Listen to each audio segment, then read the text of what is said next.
Hey, what's up, everybody? This is FD from Rolling with FD. And today we're going to talk about the LA Lakers. We're going to talk about what's going on off the court as well as what I think is going to go on the court. And I alluded to this a little bit last time. We're going to talk about Carmelo Anthony saying that the Lakers got to win a championship or the whole season is going to be bust. See what we think about that. USC fired Clay Helton. Does anybody really care about that? Paul Pierce goes into the Hall of Fame. I've thought some things about Paul Pierce for years that I'm going to reveal to you today. And I think his Hall of Fame speech backed it up. And the Las Vegas Raiders. We're going to get in there and talk about Gruden. I think Gruden is the whole everything that's going on with the Raiders. And we're going to talk about Waller and Carr and what's happening with Jacobs. All that stuff is around the nucleus that is Gruden. Also in this episode, I'm going to give a prediction to all the sports card collectors out there of someone that you should be investing in right now. So we're going to talk about all of that and a little bit more on this episode. So Junior, please tell these people what time it is. Hey, what do you think?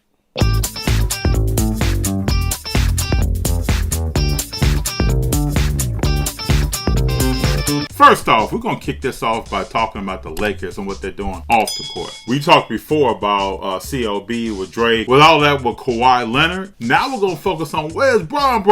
Where's Westbrook at? The name of the song, if you don't know, is Brunch on Sundays by Nas. Nas is a legendary rapper from New York, has made many songs.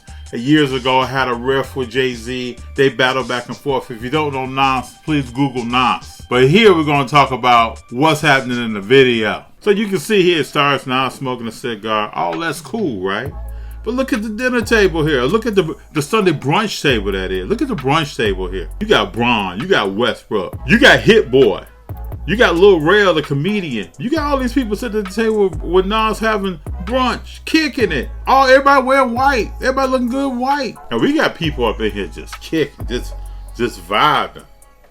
As some people would say, just parlaying right now. What we got on the table? We got waffles. We got bacon. People eating pork. We got a whole bunch of stuff going on here right now. Lattes and champagne being poured. Steaks with butter. It's all good. It's all good. I even see, I think, crawfish or miniature lobsters on the table. But we're going to see if all this glamour, I believe this is why LeBron moved to LA, but if this equals a championship at the end of the year. Now, we all know that we have DeAndre Jordan. We got Westbrook that was coming to town. We got Carmelo Anthony that was coming to town. And these players are all 36-0. Carmelo has been promoting his book and doing a tour on different shows and talking about the ages of the players on the team and saying that it really doesn't matter because they have the knowledge of the game that's going to carry him through. Now, I believe in some of that. The knowledge of the game may carry him through some, but at the end of the day, it's going to become very physical. What you got to get done again in 82 games, plus probably 15 to 18, making it a 100-game season. Can you get it done? Let's listen to Carmelo and what he tells Stephen A. Smith. So let's hear what the question that Stephen A. asked Carmelo Anthony. And let's get Anthony's answer on this. The one thing that's eluded you in your entire illustrious career is a trip to the finals and obviously a championship. Yep. How are you feeling about being a member of the How you feeling, Melo? Lakers, even with everybody saying that y'all are the oldest team in the league? Because y'all are.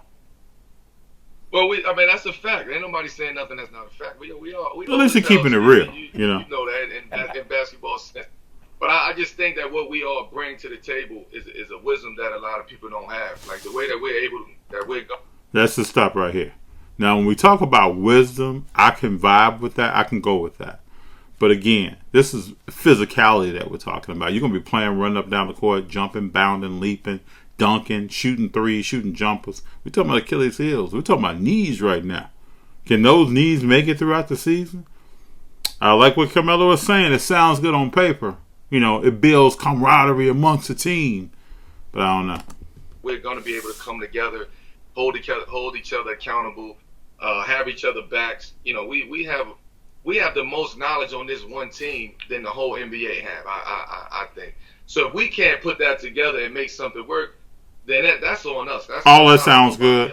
But let's get to when Carmelo says his predictions on the championship. Let's get this question, people. Is that your way of saying this championship will bust for this Lakers team this year? It gotta be. I mean, it have to be. Like, there's no There's no playing around with that.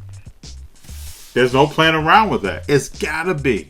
It's championship or bust. And it's not just me saying it. Carmelo Anthony is saying it. I'm pretty sure LeBron's thinking about it. Pretty sure Westbrook is thinking about it. We're bringing quite a few people to this team that don't have a ring.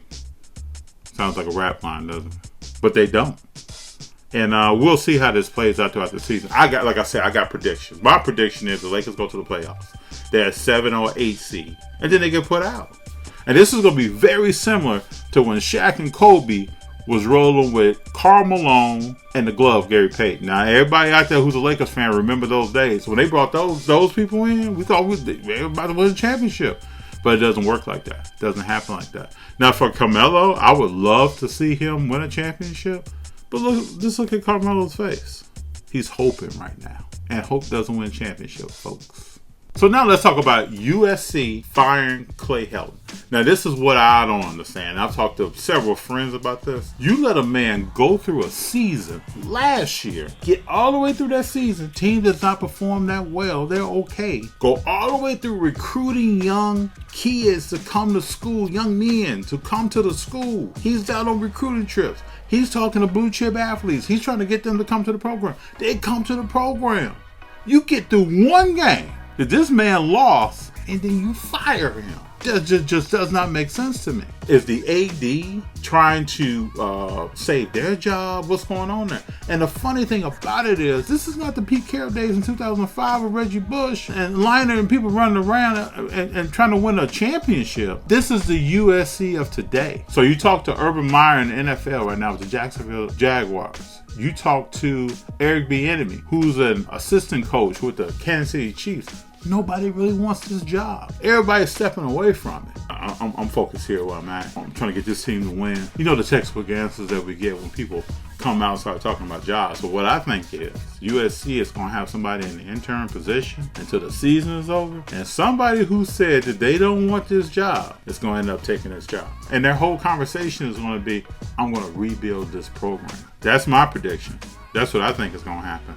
But we won't spend a lot of time talking about USC until USC starts winning some games. We're going to talk about Paul Pierce right now. Inglewood, California's own Paul Pierce, who won championships with the Boston Celtics. Paul Pierce. Now, for years, I've always thought Paul Pierce is a decent player, but he's not legendary. He's not someone to talk about in the same breath as other famous players, Kobe Bryant, LeBron James, things of that nature. Draymond Green told Paul Pierce when he was retiring that he wasn't Kobe Bryant. And he wasn't going to get the Kobe Bryant farewell party. So now Paul Pierce is going to the Hall of Fame. And one thing that I want to share with you, that whenever someone says the name Paul Pierce, that comes to my mind is the wheelchair game in the 2008 NBA championship round versus Kobe and the Lakers in Game 1. Let me show you this clip so you can see this. So Paul Pierce shifts over. He's trying to D up Kobe. Kobe hits a shot on him. Perk supposedly hits him in the head or the back of the neck. Paul Pierce goes down. Just watch this. Now watch these theatrics that go on here. He's laying here. Assistant coach comes over. A couple other players like, hey, Paul, man, you good? Someone's kid is over here. A house. This house's child over there. Pierce is talking to the trainer. He's acting like his right knee is bothering him. He's injured, right? He's hurt. Now they're trying to get him up off the floor. Still talking to him. Hey, man, you good? Which leg is it? Yeah, straighten that leg out, man. Which one is it? Now, Pierce is in a wheelchair. He's going. They got his legs stretched out. He's going to the locker room. Right? This is a future Hall of Famer here, folks. To be the right leg. It's the right leg. Happened in this play in a collision with Kendrick Perkins. Everybody's calling Perk. And then look at Paul Pierce come back into the game. He's bouncing down the ramp. He's coming down. He's coming into the game. He can't wait to get back in there, into the lineup. You know, this is the final. This is Game 1. Look at Pierce. He's coming back and getting dapped. Come back into the game. Sitting on 11 points. Doc Rivers said, hey, man, go get him. They put a sleeve on his knee. And at the end of the day, when all the smoke clears, Paul Pierce had to go to the bathroom, people. So the sleeve on the knee, him falling, stretching his knee out, them bringing out a wheelchair, is all because he used the bathroom on himself during this game. I'm gonna let all that sink in. If you out there, you didn't know this, he confessed this later. So this is Pierce with the confession. And note Jalen Rose's response. I have a confession to make. Whoa. I just had to go to a bathroom. You need a wheelchair? I had to go to the bathroom. But why did you need a wheelchair to get to the bathroom? It was that bad. Something went down. I had to go to the bathroom. Oh, you were streaking? I don't even know what to say to that. What do you say to that? What is that, Paul? Look at his face. Look at his face. Let all that sink in. So when anybody says Paul Pierce, this is what I think about. Now, his Hall of Fame speech solidifies some of the things that I'm thinking about. Let me play this for you. Now, listen to what Pierce says here. Doc, I can't even lie, man. And this entire time, watch the look on Doc Rivers' face. I know you wanted to trade me, too. I know you did. I know you did. I mean, I was accustomed to doing things my way. Didn't like someone coming and telling me what to do. How'd you doing, Paul? However, when I started to listen to you and understand your criticism as coaching, that's when I became great. Tell the story, though, So bro. thank you. Tell Also, the story. this one I knew you was a player's coach. You know, I remember coming in to shoot around one time, hungover, and we had a game that morning, and we was running a play, and you know the play I was supposed Look to at go Doc's through, face, cut through. people. And so we run the play, and I go to one knee, and he look at me, like, Paul, what you doing? He's like, Paul, come here. I'm like, oh man, you know, I'm kind of covering my breath. I know it's banging. It's banging. So I kind of stopped short. He was like, Paul, go home and be ready for tonight. Get some rest. And I was like, thanks, coach. And I ran out of there. I'm telling you, I had 30 that night. We won. I was like, players coach. Now, let me just ask y'all a question out there who watching this. What does this face right here tell you? Now, if you fast forward, Doc Rivers went on to coach the Clippers. Blake Griffin, Chris Paul, they have problems. It spews out into the court. You can tell when they're playing against each other, they don't like each other. There's a bunch of things about Doc Rivers that I've always wondered. But I gotta believe, now I could be wrong, but I gotta believe that his control of the team and how he coaches and all that is being told right here. And this is some stuff, people, that if you play the sport, or if you knew somebody that played a sport, or even if you wanted to play a sport, you keep this on locker room. Like, this is not, in my humble opinion, Hall of Fame kind of talk or speech, you know. Think about all the great Hall of Fame speeches you have heard. It's not Paul Pierce's speech. He's a player coach because he allowed a drunk player to go home, get some sleep, come back, score 30. Now he's in the Hall of Fame. But these are the things that, in my opinion, kept Paul Pierce from going to another level. But if you take the game in 2008 where he came off the court and had to go to the bathroom, put on knee brace, a wheelchair, now you're talking about this? Congrats, Paul Pierce, but I'm not a big fan. For all you Washington football team fans out there, the WFT, I know y'all saw what Taylor Heineke did in the game. Fitzpatrick is gone, probably gone for 8, 9, 10 weeks. So just get ready. This young man, Heineke, is going to be up like he was in the game. He did some up and down throughout the entire game. But the cool thing about him is that he kept his head about himself and seeked to win. Now, you're going to have some other weeks in this season where he's not going to play so well. Stay with him. Stay with him. He's a great story. And I'm a firm believer that if you win championships, that's one thing. If you win games, that's one thing. It's all about the story. This young man was in the XFL. He was cut several times. He endured everything to get back into the league and become a backup and get ready physically and mentally to be a starting quarterback. So cheer for him. I can't wait to see what he does next week. Now let's talk about John Gruden and the Raiders. So you all know Carr is a quarterback. Came from Fresno State. His brother played earlier. His brother was with the Texans. His brother got beat down. Just sack after sack after sack, tackle after tackle after tackle.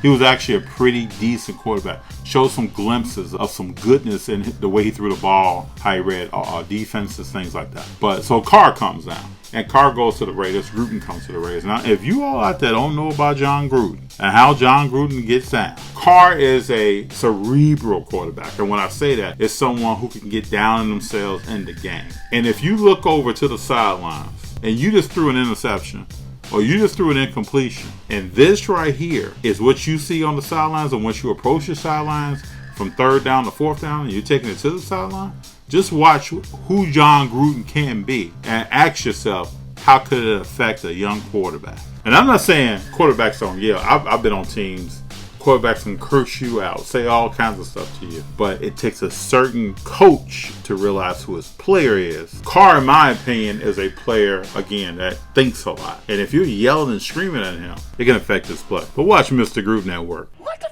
you think you're supposed to run? A dick? You're the stupidest I've ever seen. Let's go green right X. Shift the Viper right. Green right X. Green right X. Shift the Viper right. 382 X stick looky. Here we go, guys. Green right X. Shift the Viper right. Now, this is Chris Sims in the huddle. This is Phil Sims, New York Giants' son. Let's go scatter to west right tight. F left. 372 Y stick Z spot. Here we go. Scatter to west right tight. F left. 382 Y stick Z. Christ. Just go scatter to west right tight. F left. 372 Y stick Z spot. Here we go. Scattered. Say it again. Scatter to west right tight. F left. 372 Y stick Z spot. Here we go. Scattered to west just right to begin. Tight. Scatter to west right tight. F left. 382. 372. Y stick Z spot. Z spot. I'm already. Christ. Huh? I'm the problem. Am I making you nervous, aren't I? No, I just couldn't spit it out. Let's go now. The plays on this script are the plays that are coming. Here's the answers to the test now. I gotta start finding out who knows Here's the offense answers here. to the test now. I gotta find out who knows it. We'll just This is have a little Gruden fun here. and shut the up. Quit audibling all the time. Okay, Mr. Hero, play your game now. Have a little fun. Work through the kinks. All right, you come out of retirement now, and you go make a play now. So I'm just saying that to say Gruden will get it all up in you when you come to the sidelines after you've made a mistake. And I'm seeing him and Carr now. I watched both games this season. They're kind of vibing with each other. Carr understands who his coach is on the sideline. Gruden understands who his QB is in the huddle. And they're respecting each other more and more and more. I see more confidence out of Derek Carr this year than I've seen in his whole career. And now you put Waller by him. You got him some decent running backs. I know Jacobs got hurt, but we were coming into the season thinking Jacobs was going to be there. They got Drake now playing running back. Kendrick Drake playing running back. They have other receivers that are out there. But I'm going to tell you this, like I told you at the beginning of the show, I'm going to get all the car collectors out there, someone that they should be investing in. And you may already be doing this, and you may say, FD, you're late, but Darren Waller is someone that you should be investing in. This is a guy who's got 4.4 speed, got a 40-inch vertical, can run all over the field. A linebacker can't stay with him anywhere that he's going. And a DB doesn't want to tackle him. So when you get those two combinations, you're getting in the Gronk zone. And when you get in the Gronk kind of caliber of a tight end, it breeds success. So Darren Waller, bye. So I don't know if you all remember Gruden's QB camp. They used to come on ESPN. But Derek Carr was on that show with Gruden. And Gruden sat down and talked about his career at Fresno State, walked through his background, showed him throwing certain balls in different situations in different games, gave him a lot of congratulations speech. But I saw Gruden try to test him at one point to try to find out if he's mentally tough and can he take some criticism. Because Gruden knows that he likes to criticize. So check this out. So this is a gut check right here. Associate maybe his brother really wasn't a dramatic smash hit. Right. Maybe a little bit of a disappointment. Played at Fresno, just like Derek. Same. Right.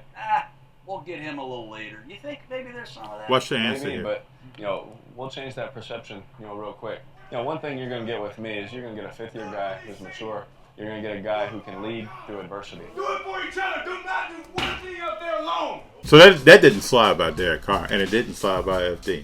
Gruden wanted to know right then and there, are you a guy that's going to fold under pressure, or are you going to step up? And he kind of alluded to the fact that I think your brother kind of folded. But Derek Carr is showing him what he's made of and how he gets down.